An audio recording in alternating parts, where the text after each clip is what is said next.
Hello everyone, my name is John, and I am so excited to have you here with me in my library today. Today's a rainy Saturday afternoon, one where you just really can't get out and do anything. So we've been stuck in the house this afternoon, and I got into thinking about what sort of video I might want to make today. I had a little bit more time, and so I thought I would put a little bit more effort, do a little bit more research, and present a bit of a longer video today. It's one that means a whole lot to me. I want to talk about the life and writings of Henry Wadsworth Longfellow. Now, Longfellow is my all-time favorite poet, and I am excited to be able to share a little bit about who he was and what he wrote with you. There may be videos in the future where we talk about more specific works, dive a little more into detail about some of them. Today's not going to be that. Today, I really just want to kind of paint a picture of his life story and just kind of point out some of the more famous works that he wrote along the way. Also, before we really get started, I'll just let you know that I am recovering just a little bit from having been sick this week. Just kind of a cold. So I do apologize. These videos can sometimes run a little bit long, and not able to do a whole lot of editing on them. So I'll try not to cough or anything like that, but I do have my tea right here just in case I need that. So we'll just want to let you know about that.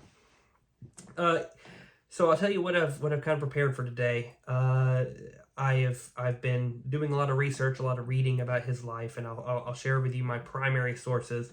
Number one was the biography that the Poetry Foundation has for him. It's a very lengthy article, but very detailed. Has a lot of good anecdotes and good stories about him listed there. So I recommend that, and I'll try to link that in the description below if you would like to read that. I also have a little biography here. It is actually several short biographies from the Living Biographies line. This volume is called Great Poets. Let's see, his is in here somewhere towards the end. Yep, at page 249. This was written by a Mr. Harry Thomas and Dana Lee Thomas. I think it was published in 1941, so it's an older book, but the biography of Longfellow in here was very interesting, so I have read this as well. I also own some Longfellow books. I didn't for a very long time, but I recently picked up a copy of I suppose the vast majority of the poetical works of Longfellow. The one thing that's probably not in here, I have also. So here it is. It's just a beautiful book. This is actually copyright 1908. This copy. It's got the flowers on the cover. It's hardback, but it's soft, so it's a joy to hold in your hand. So 1908. This is a Oxford Complete Copyright Edition of the Poetical Works of Longfellow. And as I like to do, sometimes these old books, they'll have little writings in the front if they were given as gifts or something like that. And this is quite the same. Apparently, one Miss Mabel got this book from Miss Aunt Eva that she got it for Christmas in 1909. So I always just think that's wonderful to be able to see, that this book has had history. That somehow over 100 years later, I've somehow gotten my hands on it. I don't know who Aunt Eva and Mabel were, but how interesting to be able to kind of look back on that time and to be able to kind of hold something in your hand that meant something to somebody, or a gift that was given from someone, out of love and generosity. So that's just really cool. I also have this copy of the Divine Comedy. In his later years, as we'll talk about, he translated the Divine Comedy out of Italian, and this is the Barnes & Noble Classics edition in the leather bound. And it is the Longfellow translation of the Divine Comedy, the Inferno, and whatnot. by Dante. So that's very cool. So pretty much I've got the works of Longfellow here. So I've enjoyed having that. Another reason why I'm excited about sharing Longfellow with you is because he means a lot to me. I've read several of his poetry, of his poems, and they have just been wonderfully impactful. So much so that my second narrative poem, Longfellow actually plays a key major role in it. So I'll be happy to share that with you one day. I'm actually really looking forward to it. But I'm inspired by his story and by his works in doing that. Anyway, let's dig right into what I've kind of prepared for today. Longfellow was one of, if not the most famous American poet in the 1800s in the United States. He was hugely influential in his day and was read widely across the globe. However, he has since really declined in popularity, especially there was a big decline after his death, and then an even greater decline into the 20th century, especially after our world wars. And we'll talk about the reasons why here in a little bit, but I think that it's especially interesting that he was a contemporary of Dickens, and hugely influential and popular of his day. But today we just don't happen to read him very often. So I think it's very interesting. He was born in Portland, Maine, which at the time was a part of Massachusetts, I believe. He was born on February 27th, 1807. For context, when he was born, Thomas Jefferson would have been on his second presidential term. So we're looking at a very young United States, a very fresh United States. His father was a lawyer. He famously wanted his son Henry to follow him into law. At the time, of course, most famous men were lawyers. They were, most great men were lawyers. They were lawyers or statesmen or politicians or all three. You look at a list of the founding fathers, and many of them were lawyers. His mother also, she's actually I believe a daughter of a Revolutionary War hero. So he comes from great parents, and they have great expectations for who their son is going to be.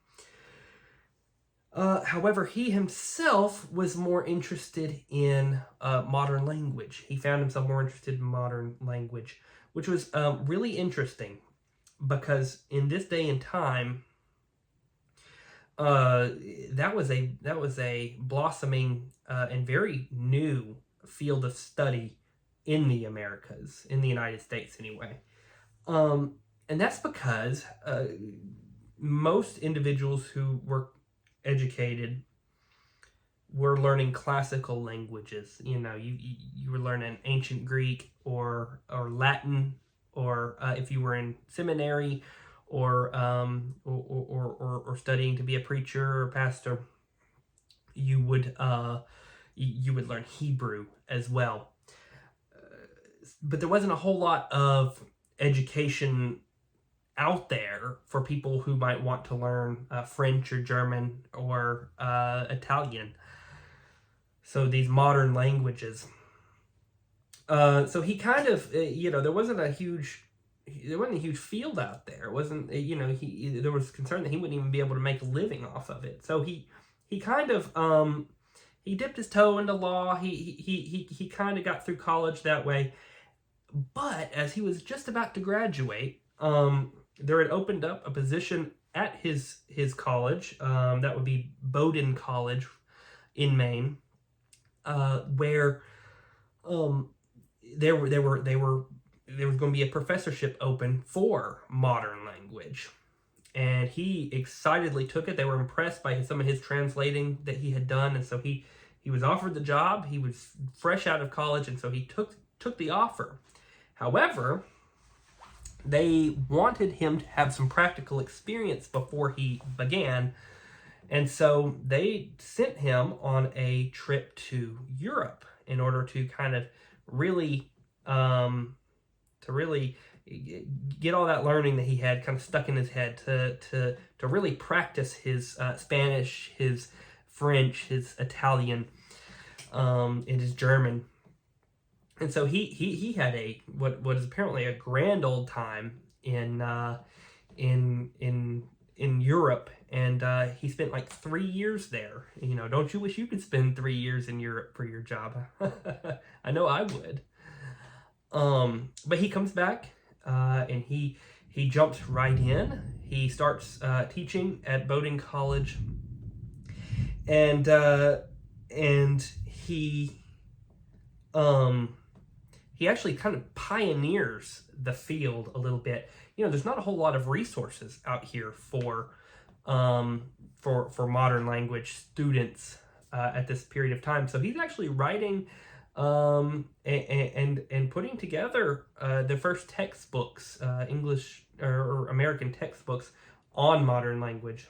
You know, for all these European languages. So that's really cool. And at this time, his poetry career hadn't really gotten started in earnest. I'm sure he had written things, but primarily what we're getting out of this period of time is translations. He has come back from Europe. He has read all sorts of interesting poetry, and he's translating it, and those are being published. So along with his textbooks. So he's an up and coming professor. He also gets married at this time. He gets married to a young woman named Mary Potter in 1931. He grows up with her, and they fall in love and get married. And they appear happy as can be. However, he kind of gets tired, from what I can tell, of working at Bowdoin. It's a small college. He really wants to be where the action is, and he really wants to go to Harvard and teach. Lucky for him, a position opens, and he is asked to be a professor of modern language at Harvard. However, they also want him to kind of shore up on his European languages before he comes over. So they offer to send him to Europe for a while. And so he goes on his second European journey. Now this second one, he knows his French, he knows his Italian pretty well. This is more northern Europe, to where he can shore up on some of those languages. Unfortunately, when he is on this tour, it does not go as well as his first. His wife gets pregnant while they are across the seas, and then 6 months into her pregnancy, unfortunately, has a very traumatic miscarriage, and then she gets sick from that miscarriage and dies a couple of weeks later herself. She was only 22 at the time. And so this left Longfellow just broken.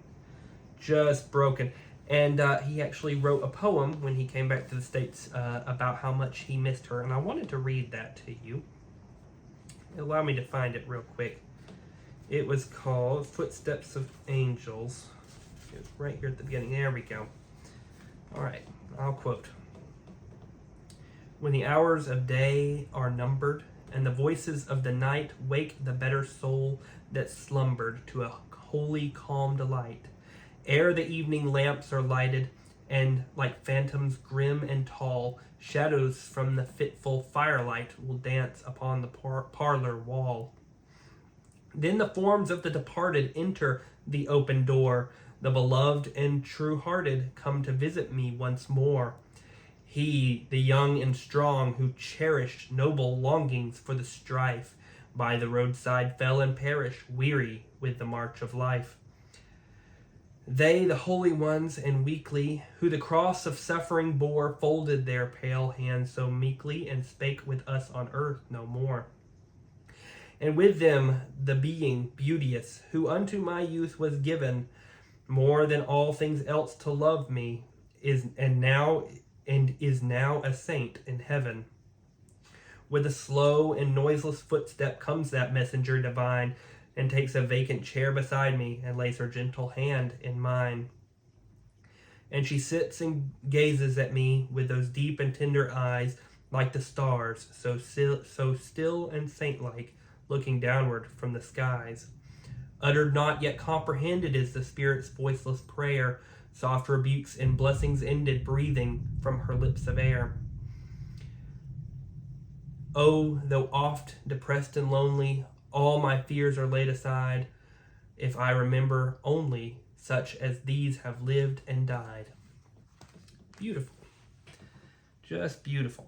So he again is over in Europe at this time, and not terribly long after losing his wife and child,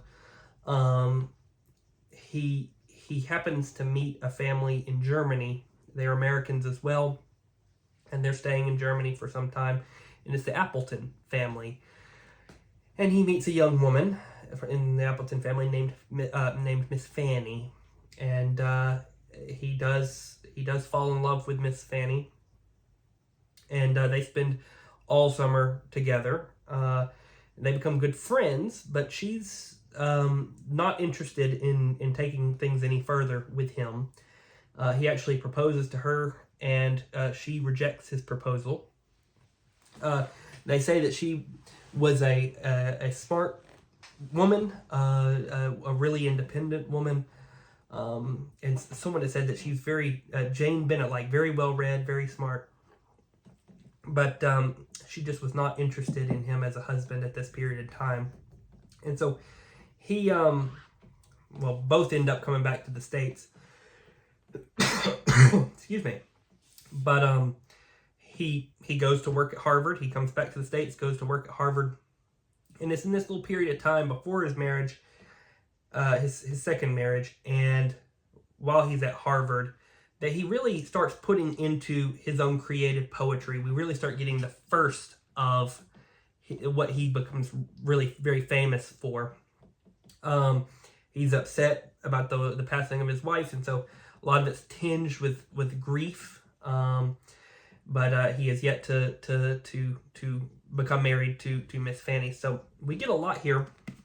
In his first collection of poems called Voices of the Night, we get what's probably my favorite Longfellow poem, and I want to read that to you. It is a Psalm of Life, and it goes as follows. It's titled Psalm of Life, What the Heart of the Young Man Said to the Psalmist. Tell me not in mournful numbers, life is but an empty dream, for the soul is dead that slumbers, and things are not always what they seem. Life is real, and life is earnest, and the grave is not its goal. Dust thou art, to dust returnest, was not spoken of the soul. Not enjoyment and not sorrow is our destined end or way, but to act that each tomorrow will find us farther than today. Art is long and time is fleeting, and our brave hearts, though stout and brave, art is long and time is fleeting, and our hearts, though stout and brave, still like muffled drums are beating funeral marches to the grave. In the world's broad field of battle, be not like dumb driven cattle, be a hero in the strife. Trust no future, however pleasant. Let the dead past bury its dead. Act in the living present, heart within and God o'erhead. Lives of great men all remind us that we can make our lives sublime, and departing leave behind us footprints in the sands of time, footprints that perhaps another sailing o'er life's solemn main, a forlorn and shipwrecked brother, seeing, can take heart again. Let us then be up for doing, with a heart for any fate, still achieving, still pursuing, learn to labor and to wait. I just find that poem very beautiful. Wanted to, leave behind legacy, but not in a shallow sense, but in a sense of providing some sort of guidance for the future. And it's actually that I really touch on in my personal poem about Longfellow. So, like I said, we'll be really excited to share that with you at some point in the future. Let's see. He also wrote a novel called Hyperion at this time, and several other small little things. He also, this is very important. At this time, he starts writing abolitionist poetry aimed at abolishing slavery, or trying to abolish slavery. At this time, we're still before the Civil War, but we're not terribly far before the Civil War. So tensions between the slave states and the free states are absolutely on the rise, and he sees it as his mission to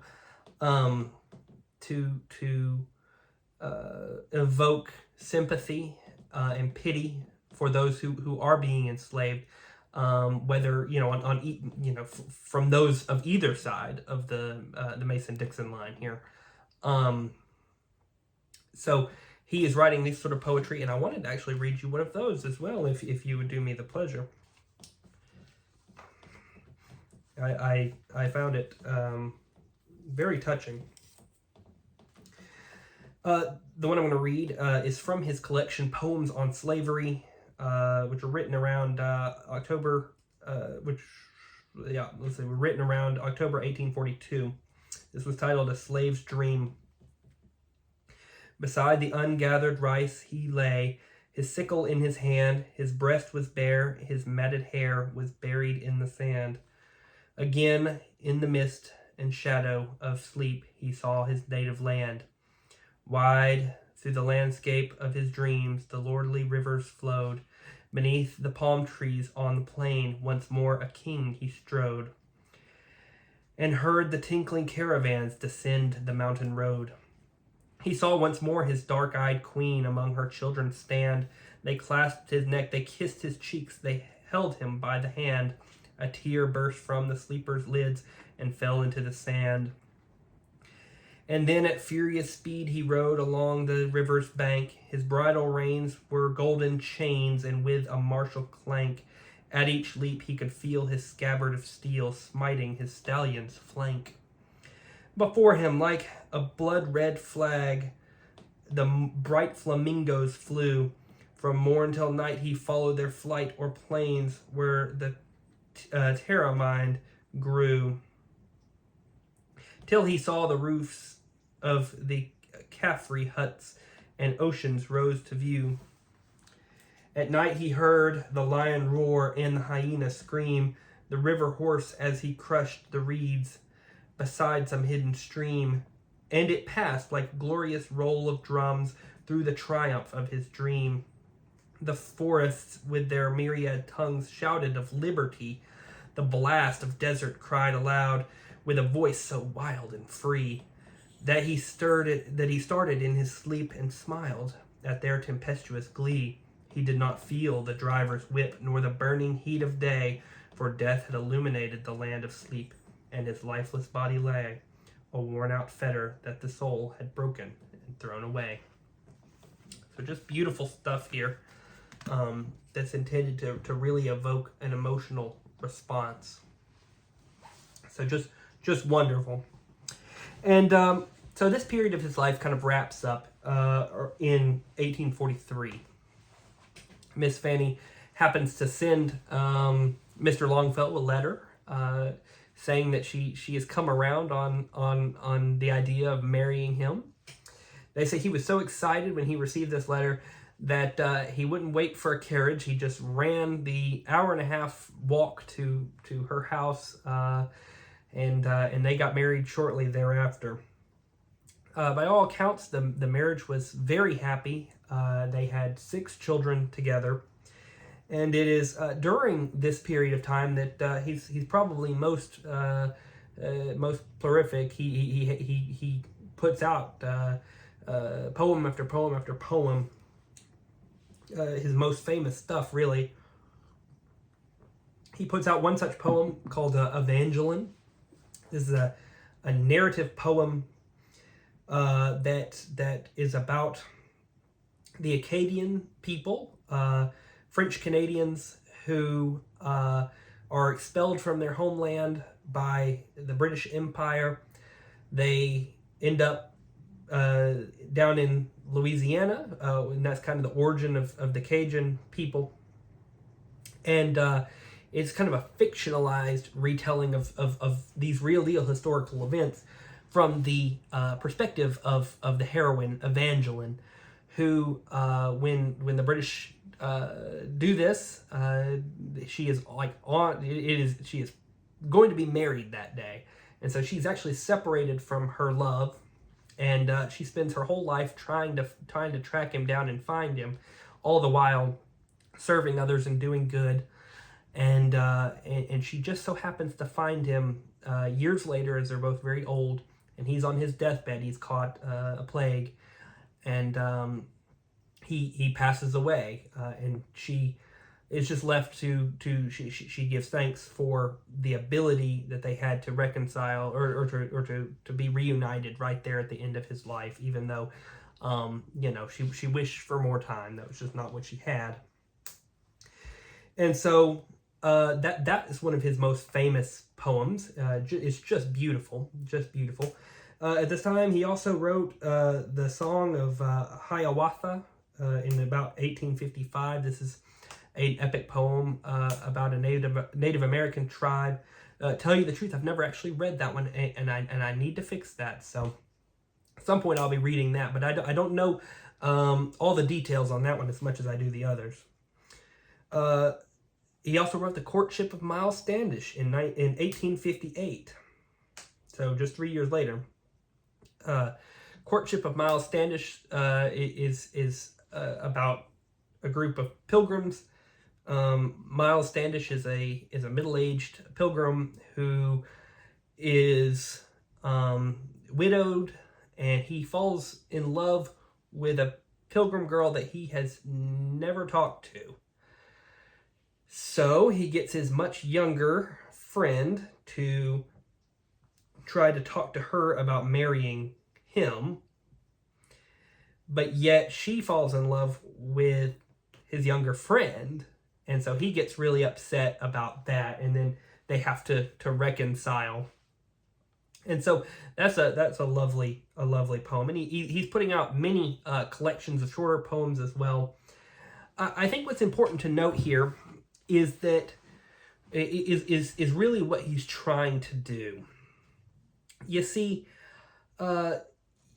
England, France, Spain, all of these, all over the place, really. But they have long and very, very wonderful literary histories. They have kind of even a mythology, you could say, that kind of has surrounded their literary history. And the United States at this period of time has just not been around for very long. Even the European states all have this idea of Americans of this period as being industrious but not artistic. And he's trying to change this. He's trying to develop a American identity in literature.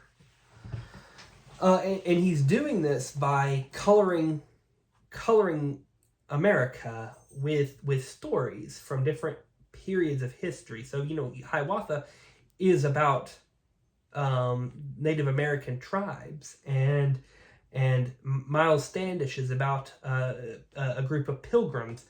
And so you start really trying to get, and then he's also got very pastoral nature poems about beautiful New England scenery and things like that. He's trying to develop a artistic kind of voice for the young United States. And he's not the only one trying to do this. He is actually great friends with Nathaniel Hawthorne, who is another American author who's trying to kind of establish a history for the United States. I believe James Fenimore Cooper is probably trying to do the exact same thing. He's trying to give the United States a kind of a sense of identity. And so that's what he's trying to do. Now, at this period of time, the story takes another turn for the worse. He had been married for several years at this period, but there was a tragedy that struck in the family. He had not terribly long before then, had lost his father and mother of I suppose old age. But his second wife, Fanny, also passes away. She accidentally bumps a candle, and her dress catches fire, and she runs out of the kitchen that she was in, trying to protect her children. Meanwhile, Mr. Longfellow is napping in the sunroom. He hears her screams, jumps up, and attempts to put out her flames by jumping on top of her and trying to pat it out. And he's somewhat successful, but unfortunately, she had developed such awful burns that a day later she passed away. And in trying to douse the flame with himself, he also was seriously burned. They say that he had severe burns kind of on the lower half of his face. He actually was so injured that he was unable to attend her funeral. And I mean, this tragedy just, I mean, it affected him severely for the rest of his life. He actually grew his trademark beard at this period of time. If you see lots of pictures of him, but prior to this, he had sideburns, but after this, he had a long white beard, and it was to kind of mask the burns that he had developed on his face. And so, I think the amount that he was writing he took a step back from that and focused on some different things. He also not even that long afterward, we're in the 1860s here. We're in the middle of the American Civil War, and his son, I believe Charles is his name, was involved in the war for the Union side, and was actually injured during the conflict as well. But his son did survive. But yes, so all these things were what was influencing him at this time, and then later on in his life. It's at this time that he writes one such poem that he becomes very famous for, that has to do with the American Civil War. You may be familiar with a Christmas song called "I Heard the Bells on Christmas Day." I don't think that they play it on the radio very much. At least I've not heard it played very often. Not next to all the Mariah Carey I hear, and that's not intended to be a put down. But I don't think that they play "I Heard the Bells on Christmas Day" very often. But it's based on this poem. This poem is called "Christmas Bells," and I think that the Christmas song that they've developed based off of it kind of removes the allusions to the Civil War to make it a little bit more for all time. But "Christmas Bells" has direct allusions to what's going on between the states at this time. So I'll quote. "I heard the bells on Christmas Day their old familiar carols play, and wild and sweet the words repeat of peace on earth and goodwill to men. And I thought how, as the day had come, the belfries of all Christendom had rolled along the unbroken song of peace on earth and goodwill to men, till ringing, singing on its way the world revolved from night to day, a voice, a chime, a chant sublime of peace on earth and goodwill to men. Then from each black accursed mouth the cannon thundered in the south, and with the sound the carols drowned, of peace on earth, goodwill to men. It was as if an earthquake rent the hearthstones of a continent, and made forlorn the households born of peace on earth and goodwill to men. And in despair I bowed my head. There is no peace on earth, I said, for hate is strong and mocks the song of peace on earth, goodwill to men. Then pealed the bells once more, loud and deep. God is not dead, nor doth he sleep. Wrong shall fail, the right prevail, with peace on earth and goodwill to men. Beautiful. Beautiful, beautiful. So he wrote that. He also at this time was putting together his translation of the Divine Comedy. I think it kind of reflects the darker turn in his life. And if you'll recall, Dante in these stories is searching for his lost love in the afterlife as well. So I believe that there were probably many a theme in this epic poetry trilogy that really resonated with him. I believe that his translation is probably the most famous English translation of the Italian epic. So it has been praised for its beauty and accuracy, and just, when a poet translates a poet, you're going to get something. You're going to get something good. And so his work there is unparalleled. And at this time, he's also writing Paul Revere's Ride. Now, Paul Revere's Ride actually is a part of a greater book of poetry, which I'm trying to recall. Yes, from a larger book of poetry called Tales of a Wayside Inn, which is kind of reminiscent of Chaucer a little bit. Kind of the idea of all of these patrons being in an inn together and telling stories. And so you get the story of Paul Revere's Ride, which once again is another example of him trying to establish that American identity, while perhaps not always, while it doesn't read like a history, it's probably not down to the exact detail. It is trying to evoke an image in your mind about American history. So, all this is really quite important. Those are probably his greatest works right there, having been listed. And he passes away in let's say in 1882. Before he does this, he has one last tour in England, or excuse me, in Europe, and he actually gets to meet the Queen of England, and he just has a grand old time.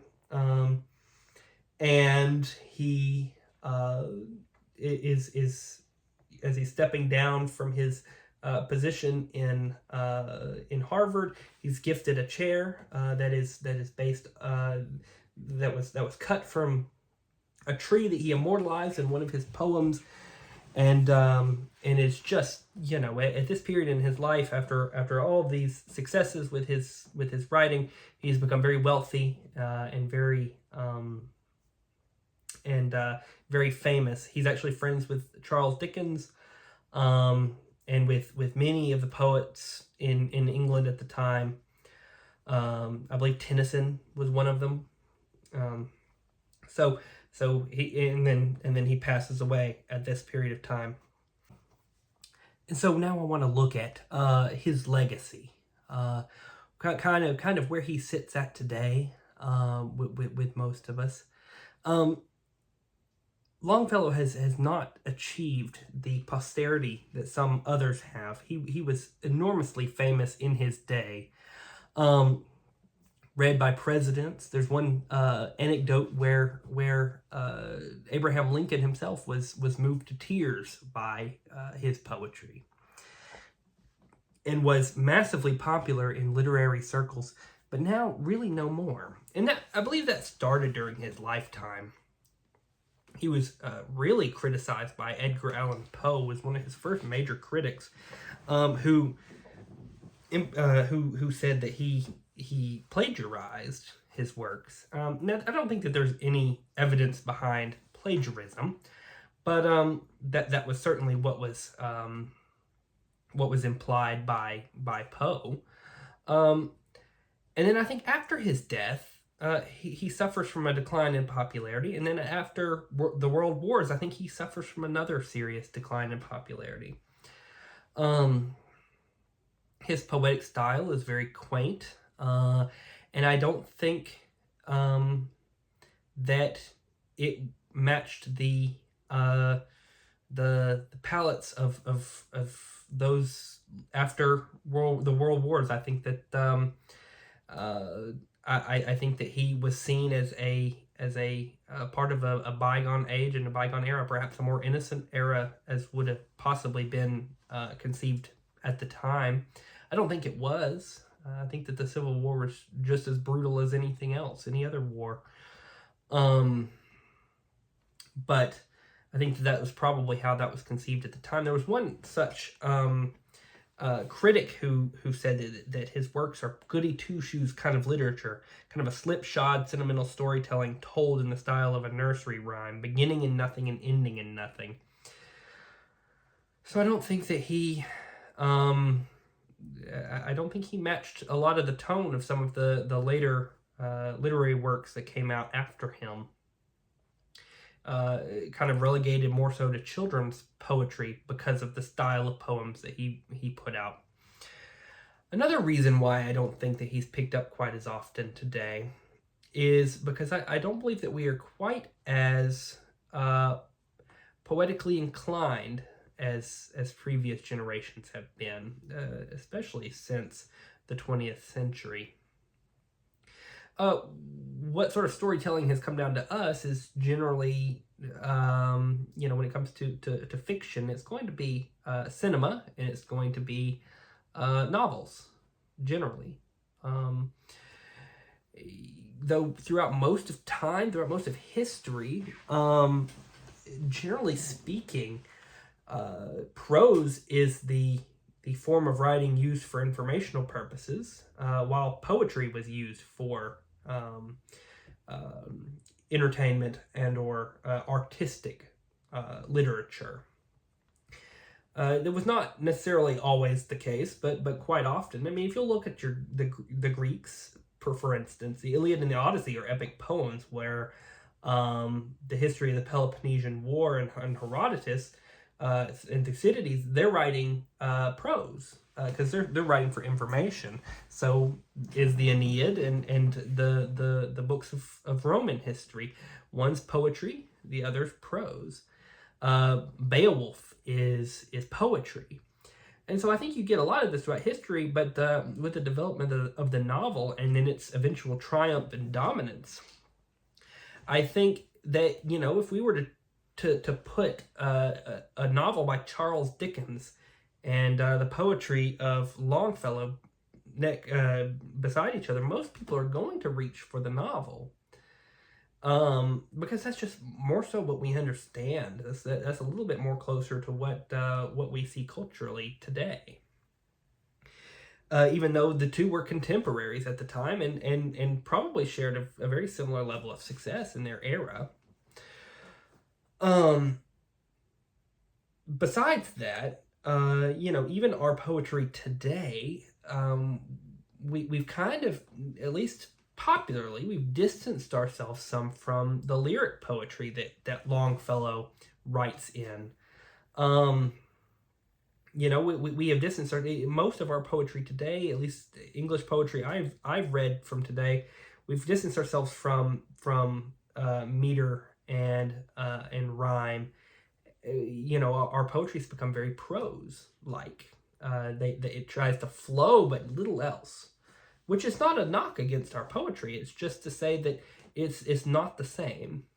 Not the same thing.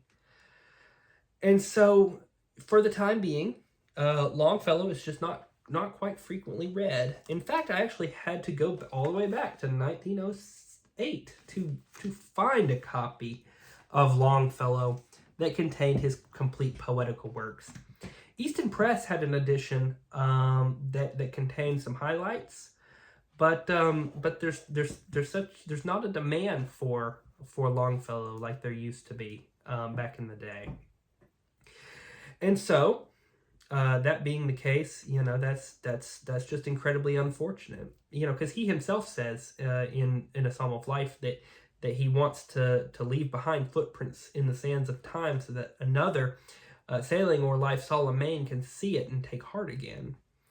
However, I also take heart because despite the fact that he's not read quite as much as he used to be, I still have a copy in my hand. And we don't know what the future will hold. Things always come back into vogue and into fashion, and Longfellow is not knocked out of the race yet. So I hope to see a resurgence in his popularity in the future. And I'll post videos about it to see if I can help make it happen. Anyway, I am so happy that you've stuck with me thus far. I appreciate you. I thank you for watching. And I hope you'll all join me again very soon. Like I said, I really hope to share with you my poem before long. But I want it to be another video because I don't want this to overshadow that or that to overshadow this. So anyway, thank you so much for watching, and I hope to see you all again very soon. Thank you. Bye-bye.